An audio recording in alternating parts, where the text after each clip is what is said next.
Magandang umaga po sa mga kagalang-galang ng mga senador at sa lahat po ng nandito ngayong araw. Ako po ay nakatanggap ng imbitasyon galing po kay Senador Bato de la Rosa para magbigay ng komento tungkol sa issue na pinag-uusapan dito sa hearing.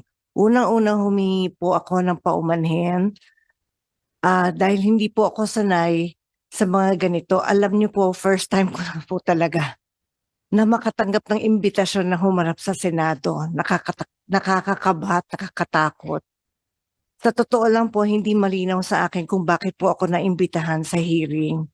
Nagtataka lang po ako dahil lahat po ng tumestigo dito ay nagsabing na-verify ang impormasyon, hindi na-verify ang impormasyon ni Mr. Morales at walang investigasyon na naganap. Pasensya na po kung nalilito po talaga ako dito.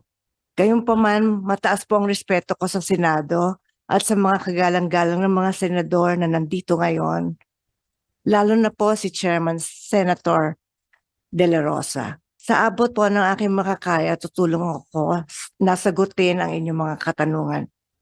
Pero sir, nakikiusap lang po ako sa inyo po. Kung ang usapin ay tungkol po sa mga bagay na may legal na implikasyon po, sana po ay pagbigyan niyo po ang aking abogado na sumagot para sa akin.